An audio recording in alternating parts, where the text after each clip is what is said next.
Arlington National Cemetery stretched endlessly before them. Rows of white marble headstones standing like sentinels, perfectly aligned and unmoving. They were silent witnesses to lives given for something far greater than themselves, lives that ended on distant battlefields, in skies torn by fire, and on seas that swallowed sons and fathers alike. The ground seemed sacred here, heavy with sacrifices remembered and prayers unanswered. On this Memorial Day, the air itself carried a weight that couldn't be seen, only felt, grief that clung like mist and gratitude that hung on whispered words. Families had gathered, each group forming small islands in the sea of grief.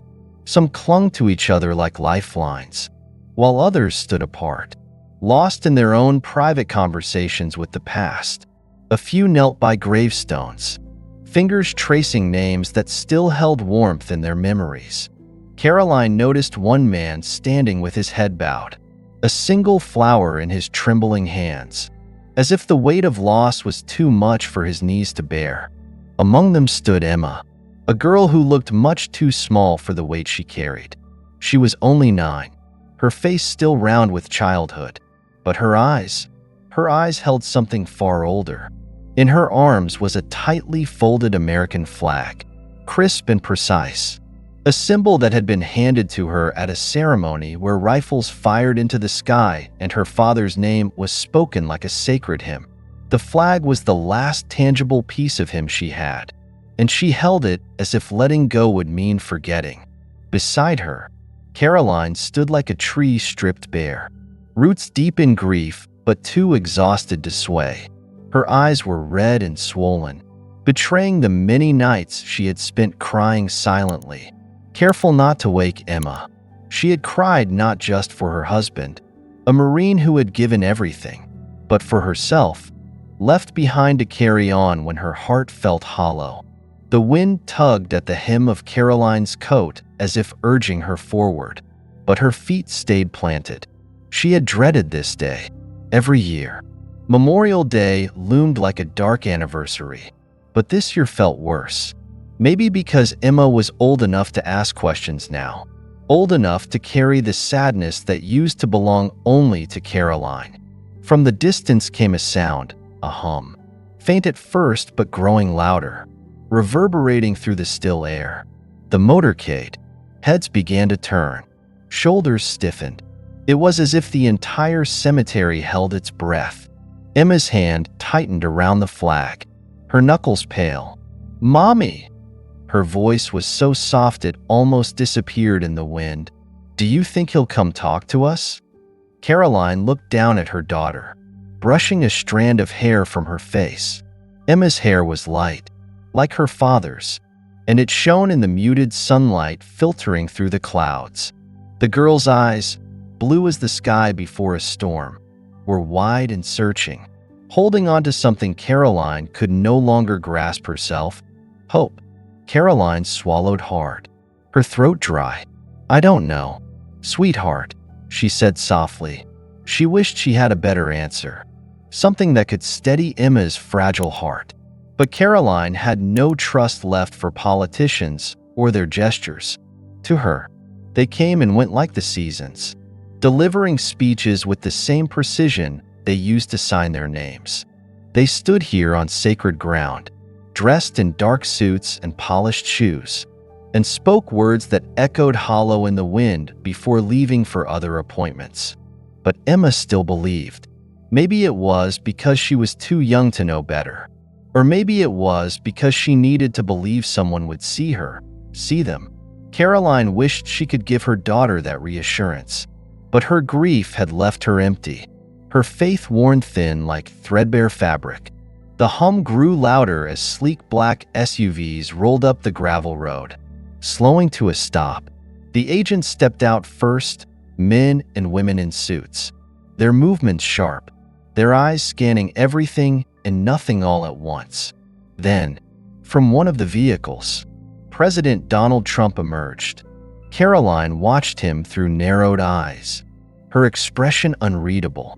He looked taller in person, his figure upright, shoulders squared, As he stood still for a moment to take in the scene, the crowd fell quiet as he began to walk, his footsteps slow and deliberate, moving from family to family. He wasn't surrounded by the usual noise, no cameras flashing, no reporters shouting questions. It was just him, a man walking through the grief of others. Caroline crossed her arms tightly, her instincts bracing for something. She wasn't sure what. Resentment bubbled quietly beneath her ribs, but she said nothing, watching him through eyes made sharp by experience. Words, she thought. That's all it'll be. Just words. But Emma wasn't watching with her mother's skepticism. Her wide eyes followed every step the president took as he moved through the cemetery, stopping to shake hands, to bow his head, to listen. And the strangest thing was, he was listening, not rushing, not moving to the next family too quickly.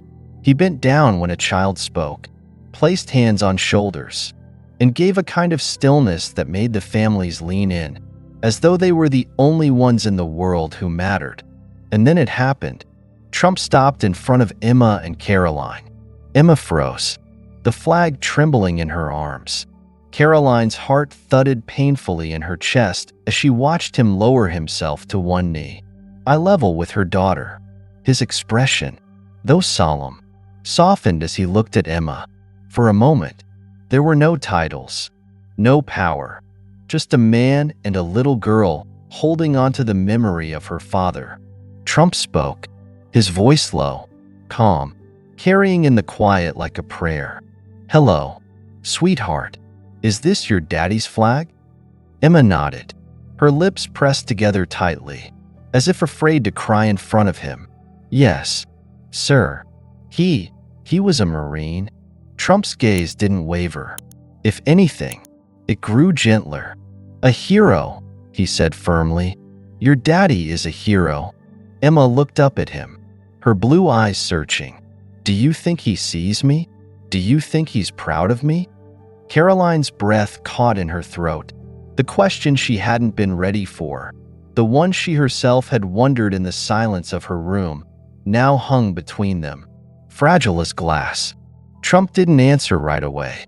He looked at Emma as though her words carried more weight than anything else said that day. And when he spoke, his voice was softer than anyone expected. "I know he sees you," he said, "and I know he's proud of you. God wouldn't let a man like your daddy miss a moment of this, miss seeing how brave and strong his little girl is. You've got his courage in you. You know that?"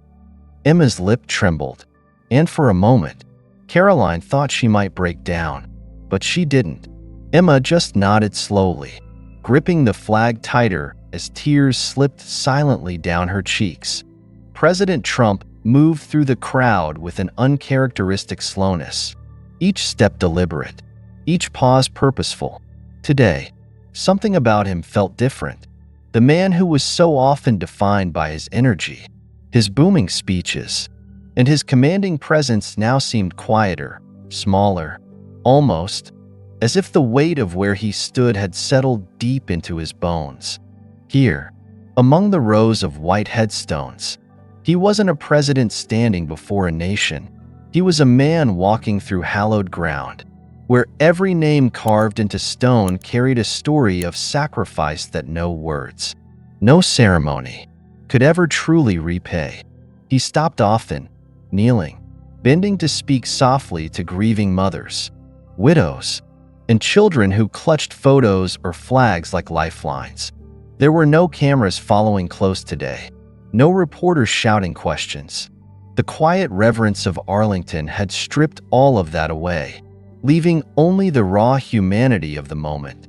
And then, just as he turned toward the edge of the crowd, he saw her, a small girl, no more than 9, standing stiffly as though the flag she carried was all that was keeping her upright.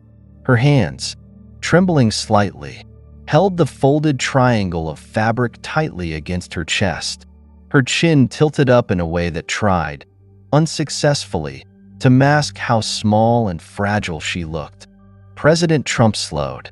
His expression softened in a way that few had seen before, and his footsteps, firm on the gravel path, carried him directly to her. The crowd hushed further, as if the air itself had grown still. Eyes turned, hearts seemed to hold their breath. Caroline, the girl's mother, stood beside her, her shoulders rigid, her arms crossed tightly as if bracing herself for what was to come. But Emma, her daughter, didn't move. She just stared up at the man in front of her, her blue eyes round with something more than awe. It was hope, a tiny, flickering hope that someone, anyone, might give her the answers her father's absence had stolen. President Trump didn't hesitate. He knelt down, one knee touching the sacred earth, until he was eye level with Emma. From this angle, the towering figure of the president was just a man who looked into the eyes of a grieving child and saw something he couldn't ignore. "Hi there," he said, his voice low, steady, like it was meant only for her ears. "What's your name?" "Emma," she whispered, her voice so faint that the wind nearly carried it away. Trump nodded, his gaze unwavering. "That's a beautiful name. And this?" He glanced at the flag cradled against her chest. "This belonged to your daddy, didn't it?" Emma's throat bobbed as she swallowed, and she nodded slowly. "Yes, sir. He was a Marine."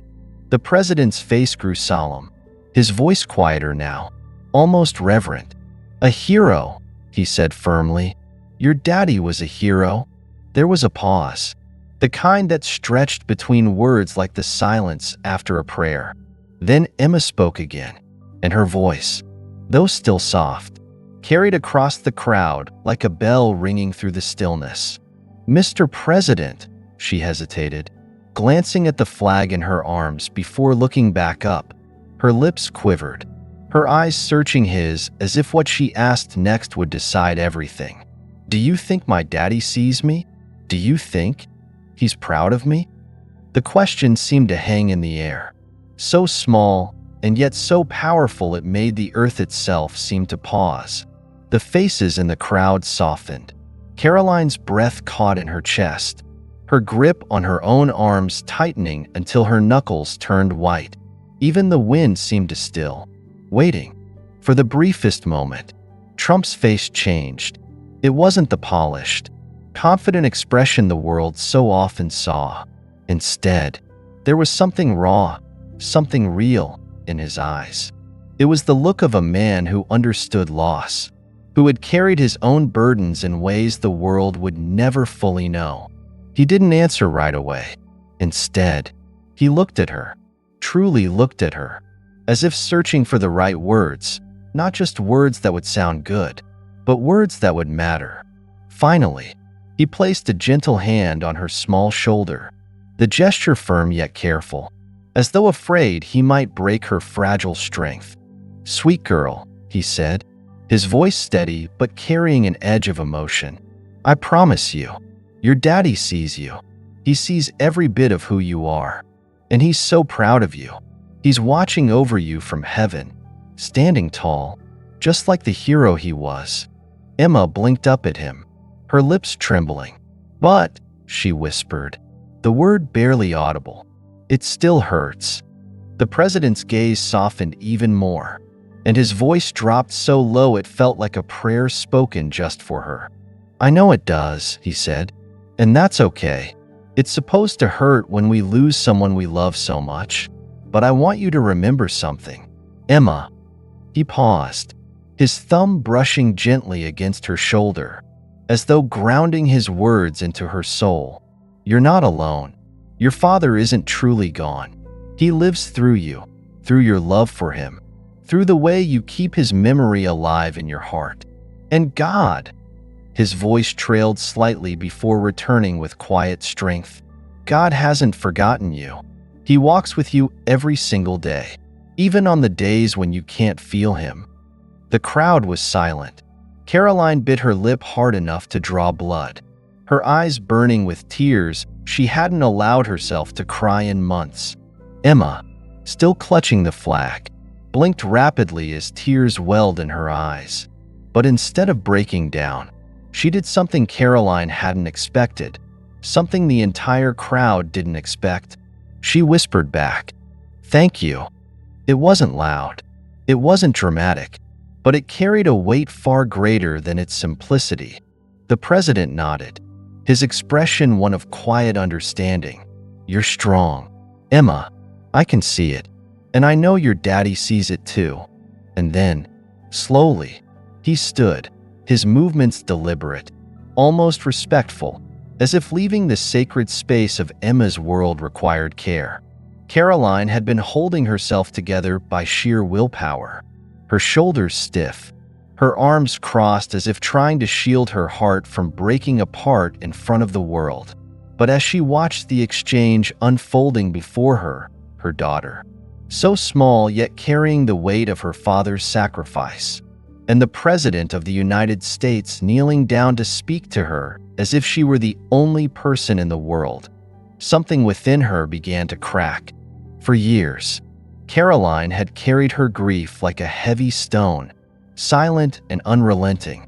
She had felt abandoned by the world and, if she were honest, by God himself. How could a loving God take her husband, their protector, and leave her alone to raise a little girl who still asked every night when Daddy was coming home? She had prayed for comfort, begged for answers in the dark hours of the night, but all she had been met with was silence. And yet, in this moment, this impossible, unexpected moment, something shifted. Trump's movements were slow and deliberate, as though he understood the sacredness of what he was about to do. The wind tugged faintly at the lapel of his suit as he reached up with steady hands and unclasped a small silver cross pin. Its surface caught the pale sunlight, gleaming faintly, though its simplicity made it unassuming. To anyone else, it might have looked like just another accessory, but to Caroline, and soon to Emma, it would become something far more. The crowd seemed to hold its collective breath as Trump, careful as though handling something fragile, held the cross pin out to Emma. His voice, when it came, was steady yet filled with something raw and honest, something that sounded closer to a prayer than a speech. "I want you to have this," he said. His eyes locked on Emma's. The crowd had disappeared for him now. There was only this little girl standing on the fault line of grief and strength. "Whenever you hold it, remember that God walks with you, even on the days when you don't feel him, even in the moments when the pain is too heavy to carry. He is there. And know this, your father's sacrifice will never be forgotten." The cross lay in Trump's outstretched hand, small and shining, as if waiting for Emma to claim it. Her tiny fingers, still trembling, slowly uncurled from the tight hold she had on the folded American flag. She reached forward, hesitant at first, and as her hand closed around the cross, her fingers wrapped it tightly, holding it close like a treasure. Tears welled up in her eyes, but she didn't look away. She didn't hide them, either. Instead, she lifted her gaze back to Trump, her lips trembling as she whispered words so soft they were carried by the wind. "Thank you." It wasn't loud. It wasn't dramatic, but the simplicity of those words held a depth that cut through the air, through the grief, through every wall Caroline had spent years building around her heart. And that was when it happened. Caroline couldn't hold back anymore. The dam that had been holding back her pain, her guilt, her loneliness, it burst wide open. Her knees buckled, and she fell to the ground beside Emma, her hands covering her face as sobs shook her shoulders. She couldn't stop them, couldn't even bring herself to try. For so long, she had hidden her tears behind locked doors and drawn curtains, afraid that letting herself feel would drown her. But now, in the middle of Arlington National Cemetery, surrounded by strangers and rows of graves, she let go. Her sobs weren't just tears of grief. They were tears of release, of surrender, because for the first time in years, Caroline felt something, a presence she had thought was gone forever, a whisper in her heart that seemed to say, "I never left you." the cross, the flag, the quiet words from a man she had never expected to bring comfort. All of it seemed like more than coincidence. It felt as though God himself had leaned down to touch her brokenness and let her know he was still there. Emma turned to her mother, her own tears streaming silently down her face. But there was no fear in her eyes. For a girl who had carried so much on such small shoulders, she looked, just for a moment, like the strongest person in the world. She dropped to her knees beside Caroline and wrapped her arms tightly around her mother's trembling frame. "It's okay, Mommy," she whispered softly, the words so full of tenderness it made Caroline cry harder. "Daddy sees us. God sees us, too."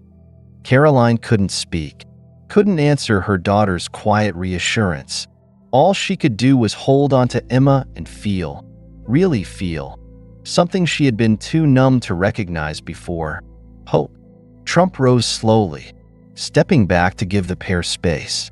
His face remained solemn, his hands clasped in front of him as he quietly observed the scene before him. Around him, the crowd that had been watching in stunned silence began to shift, some wiping tears from their own eyes, others bowing their heads as though witnessing something holy. The wind blew softly through the cemetery, rustling the leaves of the nearby trees, and for a moment it seemed as though heaven itself was breathing over this place, over Emma, over Caroline, over the gravestones of the fallen. It was as if the whispers of the past were being carried in the air, reminders that sacrifice was not forgotten, and neither were the ones left behind. As President Trump stood, the weight of the moment seemed to lift and settle over the crowd like a gentle blanket, heavy with emotion. For a long moment, no one moved. It was as though time itself had paused, holding this scene still so that no one could escape the power of what had just unfolded. Families who had watched silently from afar now let their walls crumble, the rawness of grief pulling through them like a wave. A young mother clutched her toddler closer, pressing her tear-streaked face into his hair as though shielding him from the enormity of her sorrow. Nearby, a gray-haired man, likely a veteran himself, wiped a shaking hand across his face. His eyes, which had seemed hard as stone moments ago, were now red and brimming, his lips whispering a silent prayer as though giving voice to all the emotions he had buried for decades. The cemetery, usually so still and unyielding, seemed to shift as the people in it did. Men who had spent years hiding their tears now let them fall openly. Fathers reached out to grasp their wives' hands. Grieving widows gripped the shoulders of their children as though anchoring them to this moment, to this unspoken understanding that they were not alone. And then, as if heaven itself had been waiting for its cue, the wind began to stir. It wasn't the usual cool, biting wind that often swept through Arlington, carrying with it the smell of rain or earth. This wind was soft, warm, as though it had been sent from somewhere far beyond. It moved gently through the cemetery, weaving between the rows of white headstones and rustling the leaves of the towering oaks. Flowers placed carefully by gravestones shifted slightly, petals brushing against stone like whispers of comfort. The breeze reached Caroline and Emma, brushing through their hair and coats, wrapping them in something that felt almost alive. Caroline lifted her face to it, the warmth of it pressing against her skin like a familiar hand, like something she had known before but forgotten. It wasn't just wind, it was presence. Beside her, Emma tilted her head back, her tear-streaked cheeks glowing faintly in the muted light. Her small hands still held tightly to the silver cross and the folded flag. But in that moment, her burdens seemed lighter. She closed her eyes for just a moment, letting the wind carry through her like a breath she hadn't realized she'd been holding. And then, softly, so softly that it might have been carried away on the breeze, Emma looked up to the pale gray sky above and whispered, "I love you, Daddy." Her voice was fragile, yet steady, filled with a love so pure and innocent that it seemed to rise straight from her heart to wherever her father might be. Around her, the world stilled again. The wind quieted just slightly, as though it, too, was listening. Caroline's breath caught in her chest. Her knees felt weak, her hands trembling at her sides as she looked down at her daughter. Emma's face was upturned, her eyes glistening with tears, but also something else, something that looked like peace. And then Caroline felt it. Not a sound, not a word, but something that reached into the deepest, most broken parts of her and filled them. It was warmth, soft and reassuring, like arms wrapping around her shoulders, like a hand resting against her back. The tightness in her chest, the pain she had carried like a stone for years, seemed to loosen. Suddenly, the world around her, the gravestones, the crowd, the distant hum of cars on the road, fell away. There was nothing but this moment, and in that moment, she swore she heard him, not in words, not in the way voices speak on this earth, but in something quieter, deeper, a feeling. I see you. I love you both. I am home with God, waiting for you. The words echoed through her like a song, vibrating in her bones. In the space where her heart had been hollowed out, she staggered back a step, a sob catching in her throat, her hand flying to her mouth as tears spilled freely down her face. Caroline sank to her knees beside Emma, her hand resting over her daughter's small ones, which still held the cross. She squeezed Emma's hand gently, and when Emma looked at her, her face was alight with a softness that took Caroline's breath away. Did you hear him too, Mommy? Emma's voice was small, innocent, but sure. Caroline couldn't trust herself to speak. She nodded through her tears, her chest heaving with the release of everything she had held back for so long. I did, she whispered, her voice breaking. I did. The wind picked up again, gentle and warm, swirling around them in a way that made the air feel alive. Families nearby seemed to sense it too. Children lifted their faces to the breeze, their fingers brushing the flowers left by their loved ones. A soldier standing alone near a gravestone tilted his head toward the wind and closed his eyes, as though offering his pain to it. It was as though the very earth, this sacred ground, was bearing witness to what had happened here, grief that was finally touched by grace.